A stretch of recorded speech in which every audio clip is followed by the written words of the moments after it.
On August 18, 2025, a routine interaction didn't stay that way after a 19-year-old customer grabbed a bikini barista and tried to pull her out through the drive-thru window. The terrifying ordeal saw the suspect drive away, but evidence was left behind, and police were now on the scene. He won't hand me the clipboard, so I reach out a little far to grab it, and he grabs his arm and tried to pull me out of the window. Tried to pull me out of the window. And okay. I grabbed this, held on, and started screaming, and then I ripped my entire up, and I shut the window and called the cops. Yes. Do you know him? No, he paid with credit card. He was a customer. Okay. Does his card have a name on it or anything? Right here, Ezekiel. I don't know if it's a stolen credit card. Have you ever seen this guy before? No, I've never seen him before. Never, ever. Okay. Ever. First time. Okay, so I know you described him to the dispatcher on the phone, but what did he look like? He was like a barely Hispanic, super white guy with a blue bandana on his head and a blue, like, bright blue Dodgers jersey. I was joking. I was like, what, your favorite color's blue? Like, and, like, patterned fake Louis Vuitton jeans. Like, blue jeans with the fake designer all over them. Did he mention anything? Like, how long was he here? He was here for, like, I was making his drink for probably, like, 2 or 3 or 4 minutes, whatever, chatting with him like any normal customer, you know, what are you up to? Anything else in the conversation that was noteworthy? I said, probably when I was going, I was like, are you up right now? Because bro was acting stupid. He says, yeah, kind of. And then bro tries to pull me out of the fucking window. I see red marks on your wrist there. All of my arm. Okay. All of my arm. In my armpit. Jesus. Bro tried to pull me out of the window. Alright. I assumed like your arm was just getting like yanked against the right here. the frame, I grab this window whenever I go to lean out this window because you got me up. You got me so up. Sure. When are these gonna figure out the center of gravity? Holy, they stupid. Hey, do you have access? Credit card and not even cash? No, my boss probably does not give a single. Honestly, I can ask. Yeah. I knew it happened at 2:20. Yeah. And all my cameras are working right now, and they were working, so I don't know. I can ask. Okay. So I got almost snatched out the window. Yeah, I know in the past with things here, whoever your boss is hasn't been like super responsive to getting this video right away. I assume that's probably the same.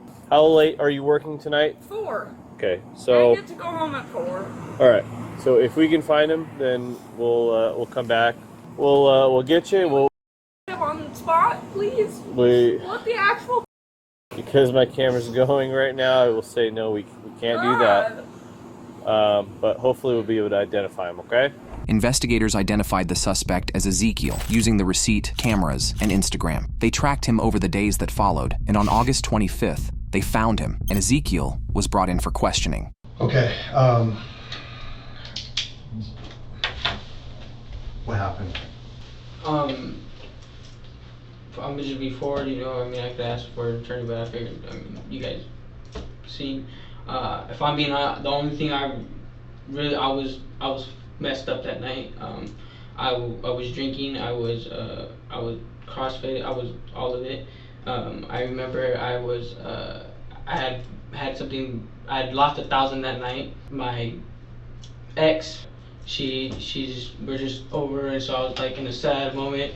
I remember I was just super drunk. I don't remember too much of everything. I remember I was drinking, and I had ended up there, and all I remember is she asked me a question, and then I had reached in, and then and I remember opening my eyes, and then the moment she had like said help, I let go, and I just stopped, let her go, put the thing, and that's it.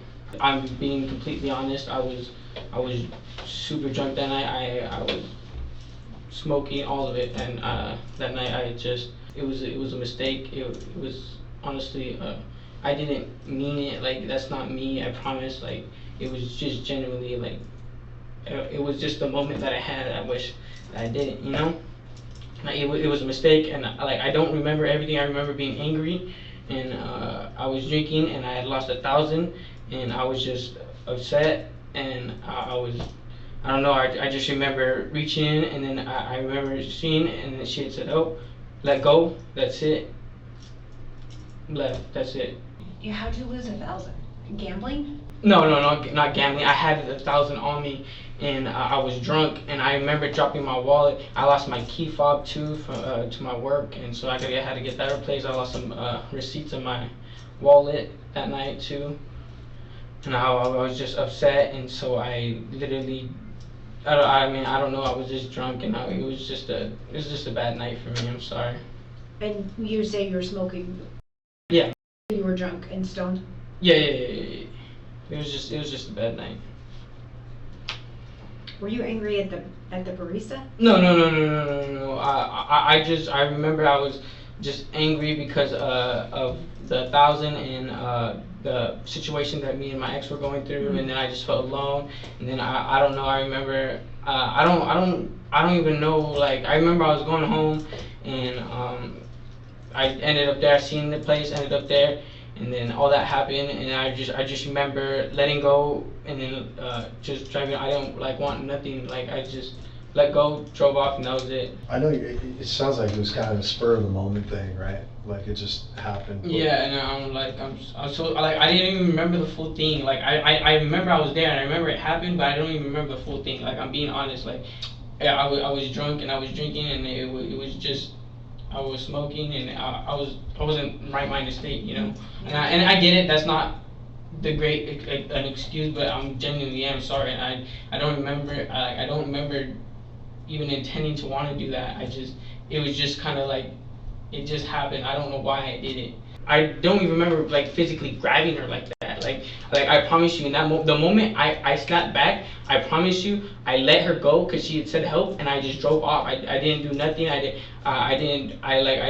just remember I swear it was just a terrible moment, and I don't even remember actually having a reason why to do that. Like I remember it was just. I was drunk, I was messed up, I was angry, and I did it, and then I seen what I was doing, and I let go, and I just drove off. Where'd you go after you left there? I just went home. I remember just going home and going to bed, and that was pretty much it. And do you remember the drive home? Oh, yeah, vividly. Yeah, Vividly, you remember that? Vividly, I remember driving. Do you remember once you got home? What did you do when you got home? I remember going straight to my bed, and that was it. During the interview, detectives presented the evidence to Ezekiel, including surveillance images, confirming his involvement. So your ex-girlfriend is a girlfriend that lives at... Yeah. And she's driving your other car, your Murano. No, so that's not my car no more. It was... Sorrento, sorry. It was, I got the car switched out of my name. So it's not in my name no more. It's not my car. But it was in my car. It pulled out of my name, but it's not in my name no more. It actually is. It's still in your name. When did you sell it? I paid, I got all the paperwork for the... it may not have caught up. How long ago did you do this? This was maybe a month and a half ago, 2 months ago. Yeah, 2 months ago. Yeah, usually within 45 days. I have all the... That's fine. It's not that's not right. Yeah, no, I get it, but I just But you were up there because you went back to your ex's house because your car was parked on the street for a couple of days. Couple of days. Yeah, afterwards.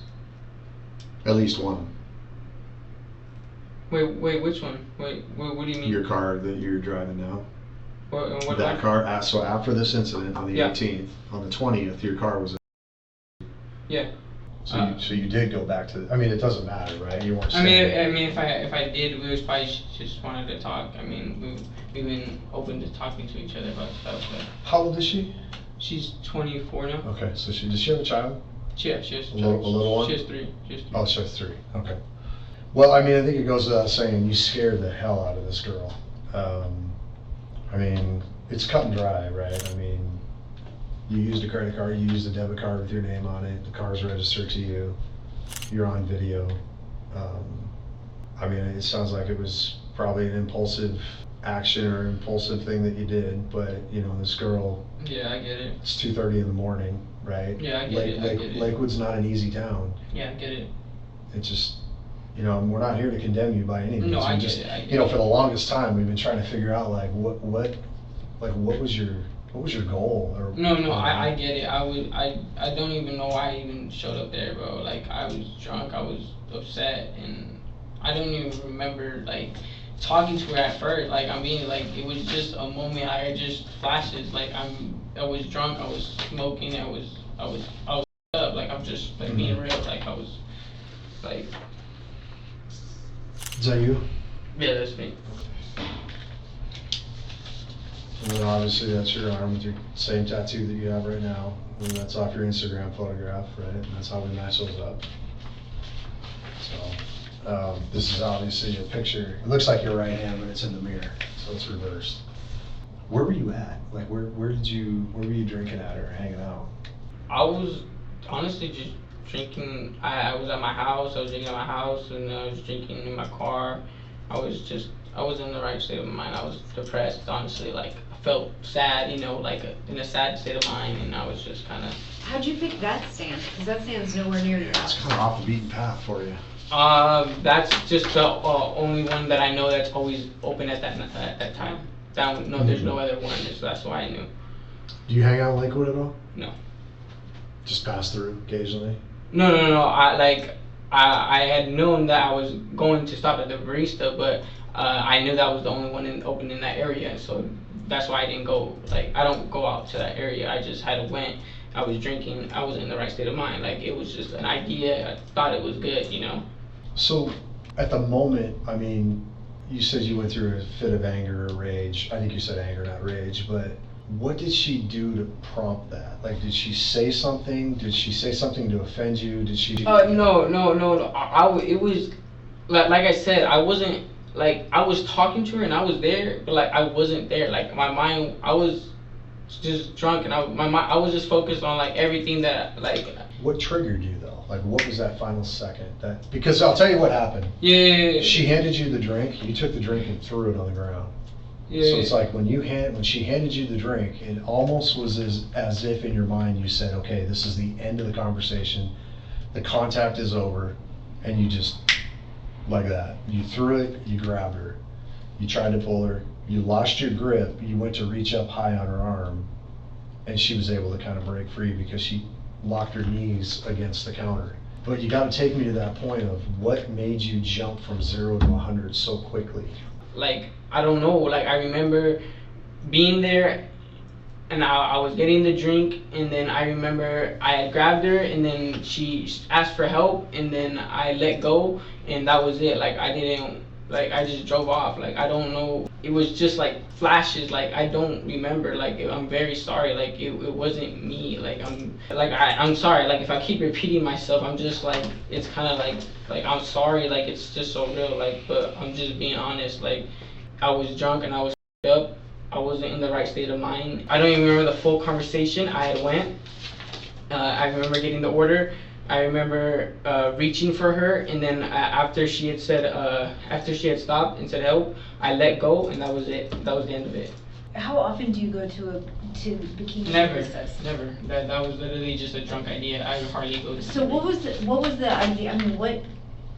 Forgive me, because I'm a woman. No, I get it. But what, in the middle of the night? I get you've broken up with your girlfriend. Are you lonely? You know, what makes you say, instead of going to like Dairy Queen and getting this smoothie, I'm gonna go see a girl that's not wearing. Yeah. I mean, like, what is in your mind when you make the decision to drive to Lakewood? No. I get that. Like I was saying, I don't know. I wasn't in the right state of mind. I wasn't thinking. Like, it just came to my mind. I thought it was a good idea. I figured, oh, you know what? You know, like, F it. I'm drunk. Single. You know. But I guess my question is, like, did you think maybe you could get a date? Like, or you just want to go see a pretty girl, or do you think that maybe? Honestly, I just see, like, probably just to see the pretty girl. Yeah, but like, I don't, not like a date or anything like that. Were you angry? Were you angry at women or in general because of what you were going through? No, I'm not angry at women in general. No, at that time, were you pissed at her, so maybe you took it out, you pissed at your ex, so you maybe took it out on this girl? When you maybe saw it wasn't going anywhere? Oh, can you rephrase that? So were you, you said you were angry and sad, you had all these wide variety of emotions. Is it possible that when you got there, maybe you took it out on the barista? No, I don't think so. I think it was just like emotions in general that I've been building up over time, because I did that day, I didn't see my ex. Like I had went to her house and she wasn't there, and so I left, and I was like, oh, and we were already going through things, and so it's like, okay, like I get it, like, you know what I'm saying, like, oh, I'm just gonna let her do her, like, you know what I'm saying.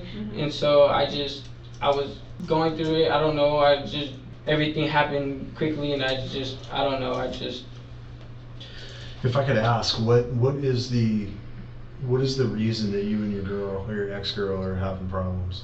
we're just realizing we're not really compatible. No, yeah, we're like, you know. Well, it's a 5-year age difference too, right? Yeah, 4 year, 4.5, and she has, something like that. She has children. Yeah, so it's a little, you know, we try to make it work, but you know, it is a. How long were you guys together? Like 10 months. Okay. See, we had to be careful with this. This is something we've never really seen before. You know, we've seen baristas get robbed. That's pretty common. Not common, but I mean, it happens. But this was a different level. This was something that we had not seen. It spooked a lot of people, because we did not know, and we couldn't come up with an end game. Like, what if you got her, or let's just say that person gets her through the window and into the car, now what? It's not like she's just gonna give up. So how do you kind of see? No, I get it. I get it. Like I'm saying, I don't even remember like fully doing it. Like it was just a flash. The moment I realized what I did, I let go. Like you've seen in the camera. Like I don't remember. Like I just remember what had happened. I let go, and I drove off. That was it. Yeah, I guess my point is I'm not trying to rehash it with you. I'm trying to give you our perspective. You know, those girls or women are very vulnerable at 2:30 in the morning. Obviously, the way they're dressed, how they're working, where they're at, they're exposed to, you know, all types of people that come through there. And so when we see that, we have to think the worst. We have to think, you know, were you going to kidnap her? Were you going to sexually assault her? Yeah, has this happened somewhere else? Do we have a pattern? So we had to take it pretty serious. Yeah, no, it makes sense. It makes sense. So that's kind of why we came so hard at you. Okay, well, you've never been arrested before, have you? No, I haven't, sir. Okay, so what's going to happen tonight is you have to go to jail. Okay, you'll see a judge in the morning. My guess is they'll probably PR you. What is PR? My guess is that they won't hold you. They might for a short period of time. We'll have to see how that goes. And then if and when you do get out, you're going to have to continue to stay in compliance with the courts until they resolve this. Yeah. Otherwise, those dudes are going to come after you. No, that makes sense. I totally understand. And the thing is, you've been a man about it. You sat in here. This is probably not easy for you to talk about. Yeah. I get it. Keep up with that. Show that there was a little bit of remorse, and then watch this to the end, okay? And then you don't have to become involved anymore. But I would caution you. You gotta. I mean, right now the way they look at this is an attempted kidnap, because it's really not anything else. Yeah. Okay, so can I guess? Yeah. Ask you a question. As far as like calling and like how can I get a phone call or something? Sure. That would be. Yeah, you can. Are there numbers that you want? I'll tell you what. Yeah, like my mom. Like I just want to call my mom. Do you know her number? I know her number. Okay. What I'm going to do is, I think they took your phone. I don't need your phone. I have it. It's right here. Okay, so I'll put your phone in your property. So when you get out, you'll have your phone. You will get your phone calls down there. You can have as many as you want. You get free calls. Oh, no, I shouldn't say that. I don't know how many. I mean, but you'll get calls out of the holding cell for sure. Okay, so the good news is you're not a violent offender. You haven't been doing this. I didn't find any criminal history. I don't know if you have juvenile history or not. No, I have nothing. Yeah, so that will bode well for you, but still it doesn't excuse. No, I get it, bro. I get it. Like I'm so hopefully this is a humongous wake-up call that you're gonna have to keep your emotions in check, and especially when you start putting substances on board like that, people do weird stuff. We've had people sit right in that chair that have killed people because of being under the influence. Yeah. You just don't. Let's play devil's advocate. Worst case scenario, that say she comes out and she goes head first down into the concrete and breaks her neck. Yeah. Is it gonna happen? Probably not. But let's just say something like that happens, or she falls underneath your car and you drive over her. Yeah, no. Now you're sitting here on something else. You know what I mean? Yeah, I get it. I'm not preaching to you. I'm just telling you that we had to really be careful with this because this is a fairly unique case. Yeah. I've never seen one like this. So. All right. Well, it's 3:50. We're gonna go ahead and end the interview. I appreciate you talking to us, and finish up, and we'll get you out of here. Okay? Okay. Cool. All right. We're gonna go. We'll go get. I think paperwork is pretty much done, and we'll get you out of here. All right. All right, thank you. Appreciate you talking to us. Do I have to stand up too? No, you're straight. Oh. You can chill. Yeah. Ezekiel was booked into the Pierce County Jail and charged with attempted kidnapping in the 2nd degree. On August 26th, he pleaded not guilty and was released on his own recognizance. The outcome drew strong reactions, including from the barista, who was frustrated by his release without bail or house arrest.